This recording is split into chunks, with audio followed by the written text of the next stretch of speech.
থেমে থেমে এটা চলছেই।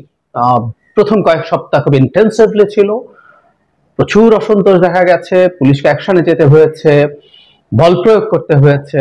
এখন আবার কিছুটা বিরতি দিয়ে আবার শুরু হলো। মাঝে কিছুদিন মনে হয়েছিল সংকট হয়তো এক ধরনের সমাধানের পথে গেছে, কিন্তু না। আমাদের মনে আছে নিশ্চয়ই 2-3 দিন আগেও ঢাকা ময়মনসিংহ মহাসড়ক প্রায় 3 দিন, 2 দিনের বেশি অবরোধ করে রাখা হয়েছিল। গাজীপুরের একটা এলাকায় এক অবর্ণনীয় মানবেতর পরিস্থিতি তৈরি হয়েছে। আমরা বুঝতে পারি যখন কিলোমিটারের পর কিলোমিটার জ্যাম তৈরি হয়, সেই জ্যাম যখন বিকল্প পথ দেওয়া হয়েছে, কিন্তু আমরা বুঝতেই পারি সেই বিকল্প পথ বিকল্প হিসেবে আসলে সেভাবে এফেক্টিভলি কাজ করতে পারে না। ফলে অকল্পনীয় বড় জ্যামে মানুষের জীবনে নাভিশ্বাস উঠে গিয়েছিল। পত্রিকায় পড়েছিলাম 53 ঘন্টা পর রাস্তা ছেড়েছিলেন, তারপর আবার তারা এসে রাস্তা দখল করেছেন, শেষে এক ধরনের সমঝোতা হয়েছিল। আজ আবার টঙ্গীতে বকেয়া বেতনের দাবিতে শ্রমিকদের মহাসড়ক অবরোধ হয়েছে। প্রথম কথা হচ্ছে, কোনো সন্দেহ নেই এর পেছনে ষড়যন্ত্র আছে। ষড়যন্ত্র আছে তার প্রমাণ হচ্ছে এইরকম, শ্রমিকদের বেতন বকেয়া আওয়ামী লীগ সরকারের সময়ও যে ছিল না তা না, ছিল। এই ঘটনা মাঝে মাঝেই ঘটে। এই দেশের সব গার্মেন্ট মালিক, প্রথম কথা হচ্ছে তাদের ব্যবসার সংকটই থাকতে পারে, আবার কেউ কেউ আছেন তারা ইচ্ছে করেই এই ধরনের শ্রমিকদের বঞ্চিত করার চেষ্টা করেন তাদের প্রফিট ম্যাক্সিমাইজেশনের জন্য। এটা আছে। এট দ্য সেম টাইম এখনকার সংকট যেটা আমরা ধারণা করছি যে এর পেছনে চক্রান্ত বা ষড়যন্ত্র আছে। কিন্তু যাই ঘটুক না কেন, এই ব্যাপারগুলো সরকারকে ঠিকঠাক মতো ডিল করছে। আমরা সম্প্রতি দেখলাম শ্রম ও জনশক্তি উপদেষ্টা দপ্তর পুনর্বন্টন হয়েছে। আগে সম্ভবত জনাব আসিফ এইটার দায়িত্বে ছিলেন, এখন দায়িত্বে এসছেন জনাব সাখাওয়াত হোসাইন।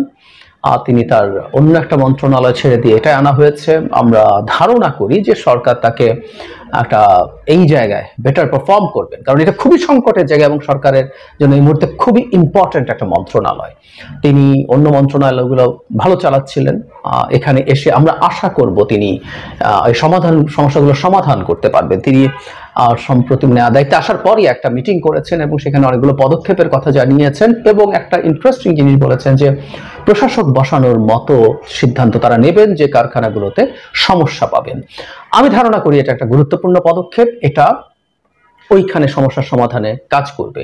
কিন্তু মূল যে সংকটের জায়গা, মূল যে সমস্যার জায়গা, সেটা হচ্ছে যেসব কারখানা শ্রমিকরা মজুরি পাচ্ছেন না, সেখানে মজুরি প্রাপ্তির ব্যাপারে তাদেরকে নিশ্চয়তা দেয় এবং প্রচুর ইন্টারাকশন। আমি এই একটা জিনিসের অভাব আসলে ক্রমাগত দেখি, যে কর্মীরা মজুরি পাচ্ছেন না, যে মজুরি আসলে তার মালিকের কাছ থেকে প্রাপ্য, তার জন্য যে প্রসেস, তার জন্য যে সময়, সেটা যে দেয়া, সেই কমিউনিকেশনটাও তাদের সাথে কি সরকারের উপরের মহল থেকে করা হচ্ছে? কারণ আমি এখানে আসলে খুব ক্লিয়ারলি একটা সংকট দেখতে পাচ্ছি। আমাদের একটা কথা মনে রাখা দরকার, মানুষ যখন ব্যক্তিগতভাবে কোনো সমস্যায় পড়ে, ধরুন প্রায় 3 দিন 2.5 দিন অন্তত যে ঢাকা ময়মনসিংহ সড়ক বন্ধ ছিল, তাতে যে মানুষগুলোর জীবনে নাভিশ্বাস উঠেছিল, তারা ওটার জন্য এক্সক্লুসিভলি সরকারকে দায়ী করবে। এটাই নিয়ম যে সরকার এখানে থাকে কারণ সরকার সমস্যার সমাধান করে, সরকারকে সার্ভিস ডেলিভারি দিতে হয়, সমস্যা থাকলে সেটা সমাধান করতে হয়, করে জনজীবনকে স্মুথ করতে হয়। সুতরাং দিনের শেষে এই সব কাণ্ড আসলে সরকারকে অজনপ্রিয় করবে। এই সরকারটা খুবই বড় জনপ্রিয়তা নিয়ে দায়িত্বে এসছে, কোনো সন্দেহ নাই, কিন্তু এই জায়গাগুলো যদি ক্রমাগত চলতে থাকে তাহলে মাসুল আসলে সরকারকে দিতে হবে। আই হোপ যে সরকার এই সংকটের জায়গাটা দেখে এবং তারা এগুলো ঠিকঠাক মতো ডিল করে। মজুরির যে সংকট আছে সেই সংকট নিয়ে তাদের সাথে বেশ উঁচু পর্যায় থেকে বৈঠক হতে পারত, প্রয়োজনে উপদেষ্টারা যেতে পারতেন বা তাদেরকে ডেকে এনে, প্রতিনিধিদের আগে একবার হয়েছে, ডেকে এনে তাদের সাথে আলাপ আলোচনা করতে পারতেন। এবং তাদের কাছে আবার এই বার্তাও একটু স্পষ্টভাবে দেওয়া দরকার যে এই ধরনের রাস্তা বন্ধ করাকেও কঠোরভাবে নিয়ন্ত্রণ করা হবে, কঠোরভাবে হ্যান্ডেল করা হবে। একটা কথা সরকারকে মনে রাখতে হবে, সরকার আসলে একটা অ্যাডমিনিস্ট্রেশন, প্রশাসক, তাকে প্রশাসনিক প্রয়োজনে বল প্রয়োগ করতে হবে। এটার থেকে যদি সরকার সরে আসতে চায় বা নির্লিপ্ত থাকতে চায়, এটা ভুল। মানে 2 দিনের বেশি একটা রাস্তা, একটা অতি গুরুত্বপূর্ণ রাস্তা যেটা দিয়ে বহু জেলার সাথে ঢাকার যোগাযোগ আছে, সেটার যোগাযোগ বন্ধ থাকা এবং সরকার সেই অর্থে কোনো চাপ প্রয়োগ বা বল প্রয়োগের পদক্ষেপও নেয়নি, সেটাও ঠিক হয়নি। আমি মনে করি চাপ প্রয়োগ করা দরকার ছিল।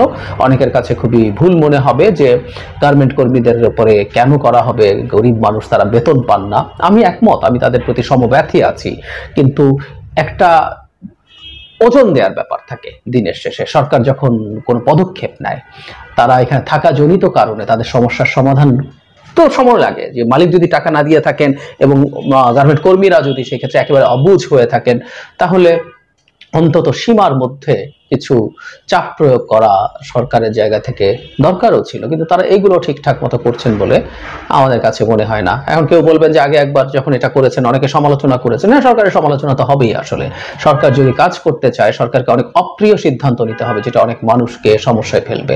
আমি অবশ্যই বল প্রয়োগকে বা চাপ প্রয়োগকে কোনো প্রধান সমাধান বলে মনে করি না। আমি শুরুতেই বলেছি তাদের সাথে নেগোশিয়েট করা এবং আগে বুঝতে পারা। আমি যে সংকটটা প্রধানত দেখি সেটা হচ্ছে, ধরুন গার্মেন্টের যেহেতু ক্রাইসিস হচ্ছিল, এই যে গাজীপুরে যারা রাস্তায় নেমেছিল, ওই গার্মেন্টের যে সমস্যা আছে, ওখানে যে বেতন পরিশোধ করা হচ্ছে না, এই তথ্য তো সরকারের অনেক আগেই জানা উচিত ছিল এবং জেনে সেটা অনুযায়ী পদক্ষেপ নেওয়া দরকার ছিল, যা জানে। আর একই ঘটনা আজকে টঙ্গীতে যেটা হলো। তো তাহলে এই একটা অঞ্চল জুড়ে গার্মেন্টের অস্থিরতা, কিন্তু সরকারের কাছে কোনো প্রায়র গোয়েন্দা তথ্য নেই, কোনো আগাম তথ্য নেই যেটার ভিত্তিতে তারা ব্যবস্থা নিতে পারে, সেটা কেন? এগুলো সবগুলো চরম মানে আমি মনে করি অদক্ষতা, অযোগ্যতা।